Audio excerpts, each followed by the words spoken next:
आप पधारे। आज लोकसभा चुनाव का प्रचार का अंतिम दिन है। लगभग 2 घंटे के पश्चात प्रचार थम जाएगा।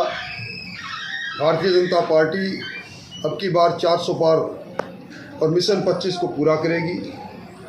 कांग्रेस पार्टी ने इस चुनाव को हमेशा तुष्टिकरण के आधार पर लड़ने का काम किया 60 वर्षों में, और पहली बार मोदी जी ने इन 10 वर्षों में इन 2 चुनाव में विकास के एजेंडे को जनता के सामने रखा। पूरे देश के अंदर मोदी जी ने अपने 10 साल के शानदार, जानदार और अद्वितीय काम का रिपोर्ट कार्ड जनता के सामने रखा। अब कांग्रेस ने जो घोषणा पत्र जारी किया है, इनके ईडी गठबंधन ने, उन्होंने कहा है कि वो देश के अंदर संपत्ति की जांच करवाएंगे, किसके पास कितना धन है, और उस सारे संपत्ति की जांच के बाद जिनके पास अधिक संपत्ति है और जो महरूम है किसी न किसी कारण से, गरीबी की रेखा के नीचे है, उनमें उनका बंटवारा करेंगे।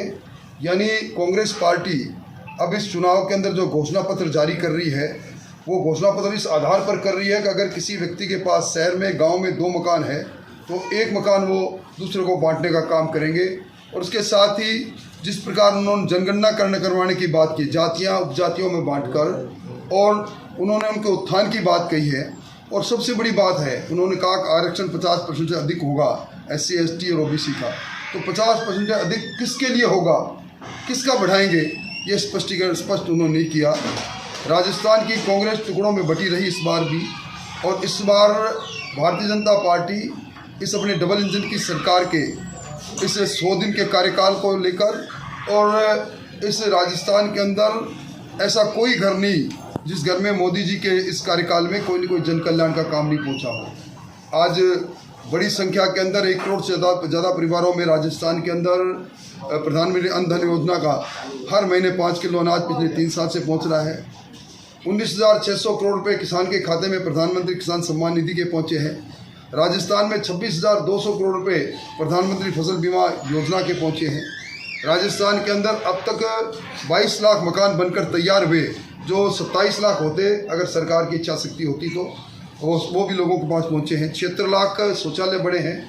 अनेकों योजना, और राजस्थान के अंदर आधारभूत संरचनाओं को मजबूत करने के लिए हर जिले के अंदर मेडिकल कॉलेज से लेकर राजस्थान के अंदर 22,000 किलोमीटर का नेशनल हाईवे को, स्टेट हाईवे को नेशनल हाईवे में अपग्रेड करने से लेकर अनेकों काम हुए हैं। इसलिए मिशन 25 पूरा होगा, और कांग्रेस की तुष्टिकरण की राजनीति, और कांग्रेस जिस प्रकार का जहर का पौधा बोने की कोशिश में है जनगणना के आधार पर, आरक्षण के नाम पर, और विशेष तौर पर जो भारतीय जनता पार्टी पर आरोप लगा रहे हैं कि 400 पार करके संविधान में संशोधन करेंगे, क्योंकि मोदी जी ने कल ही टोंक की सभा के अंदर, उनियारा की सभा में कहा कि हम आरक्षण को मजबूत करने का काम करेंगे। जब तक मोदी की सरकार है, मोदी की गारंटी है कि आरक्षण के साथ कोई छेड़छाड़ नहीं होगी। मोटे तौर पर मोटे सवाल यही थे, और कोई बात आप पूछ सकते हो। इन्होंने अपने घोषणा पत्र में लिखा है, बहुसंख्यकवाद को कोई जगह नहीं। कांग्रेस का घोषणा पत्र कह रहा बहुसंख्यकवाद को कोई जगह नहीं, और बैंक में बिना किसी भेदभाव के संस्थागत ऋण अल्पसंख्यकों को मिलेगा। इसका मतलब बाकी की चिंता नहीं है, घोषणा पत्र में लिख रहे हैं।